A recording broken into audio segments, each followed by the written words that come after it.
But first, tonight's Sky News People's Forum here in the battleground seat of Parramatta. It's the first head-to-head clash between the two men who are vying to win our trust at the election. It's the first time we will see them face off with nowhere to hide as they face questions from everyday people who want the government to be focused on them and not the power struggles of Canberra. And for the campaign underdog Peter Dutton, this is his chance to show voters who he really is, what he stands for, and how in seats like this one, seats that will make or break his chances of victory, that he's got more in common with people in this room than modern Labor does as it lurches further and further to the left. Now, to meet Peter Dutton one-on-one, he's personable and he's real. A former cop, as we know, with a down-to-earth wife, Kiralee, and 3 children, 2 at uni, 1 an apprentice. He represents the very people that vote Liberal today. Not the top end of town, not the activist. Instead, the voter in the outer suburbs or the regional town who works hard in the hope that their hard work pays off and they can inch ahead. Someone who doesn't believe in big government or Labor's big Australia. And while they want to look after the environment, they don't want to send our country backwards either. These are the people who Dutton must talk to tonight. Not me, not the Canberra Press Gallery, but the people who hold his fortunes in their hands and our country's. With the polls neck and neck, this election could still go either way. And while Labor was pretty jubilant yesterday with that slight uptick in news poll, all that's done is take them back to where they were at the last election. And let's not let them rewrite history here. That narrow win in 2022 was the worst primary result that Labor's had since the 1940s. Now, what's happening here is that while voters have decided that Anthony Albanese doesn't deserve to be re-elected because he's weak and he's out of his depth, Peter Dutton has not yet sealed the deal. He's not yet shown voters clearly enough how things will be different and better under a coalition government. Now, that's his challenge tonight in just over an hour's time.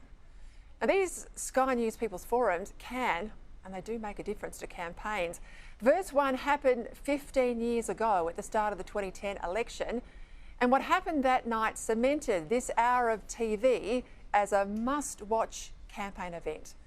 Now, I was there at the time in a leagues club not unlike this one, where what happened changed the course of that election. In 2010, only a few weeks after knifing Kevin Rudd, Julia Gillard took to the stage. She sat up on a stool and seemed remote from the audience. Contrast that with Tony Abbott, who spoke after her and ditched the stage to speak directly to the crowd. Seeing what's happened to Kevin Rudd, I was just wondering what guarantee you could give if you were elected to remain Prime Minister for the full term. I do have the confidence of my team. What I'd like to do, David, is go down to be on the level with people. Sure. Why not? Why not?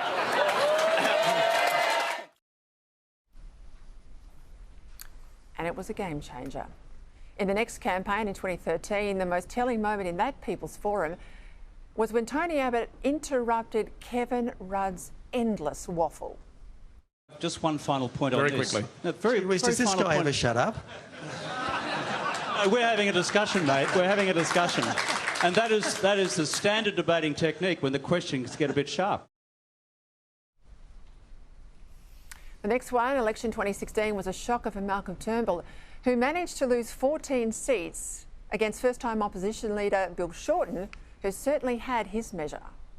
Saying banks are criminals, but what I am saying is... They go in the dock. Well, Why would you put them in the dock? I bet they just went home and changed their practices after a lecture from you.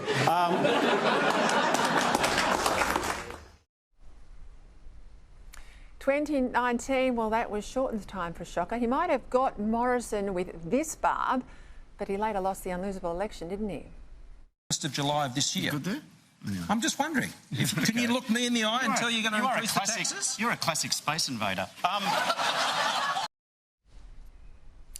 And while Morrison lost big in 2022, his comments here on China, well, they haven't aged well for the Prime Minister, have they?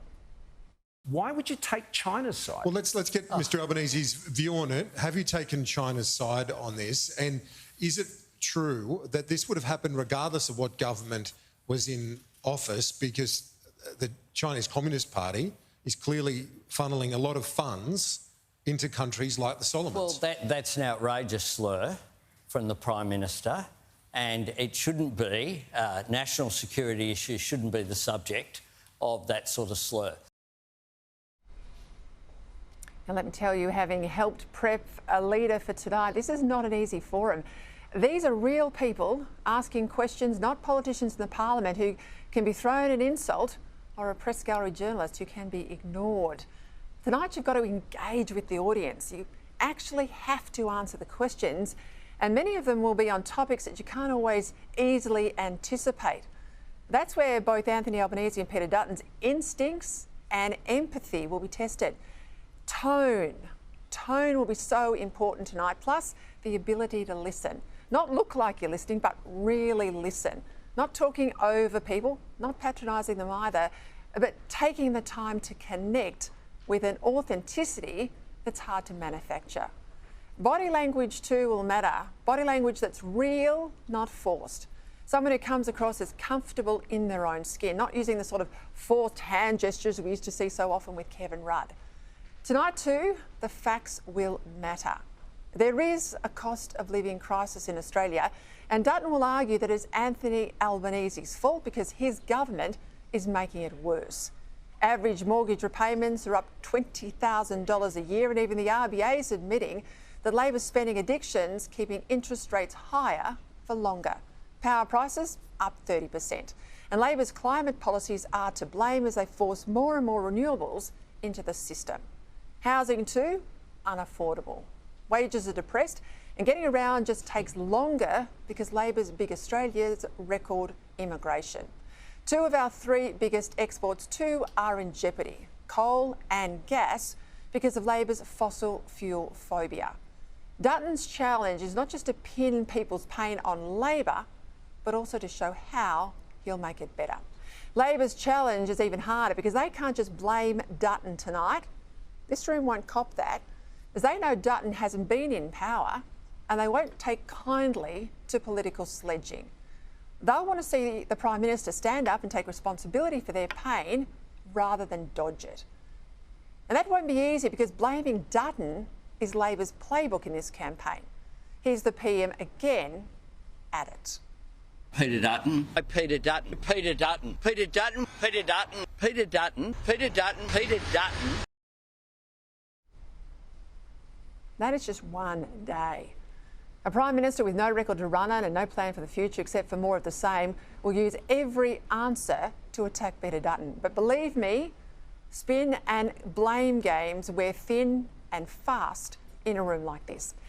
In the end, elections are a character test for the politician. And tonight we'll see them up close and unscripted in a way we rarely do. That, as I said, is what makes these Sky News forums as important as they have become in our election news cycle over the past 15 years. So hold on, Australia, because tonight we're going to see what will go a long way in framing the next 4 weeks of this election.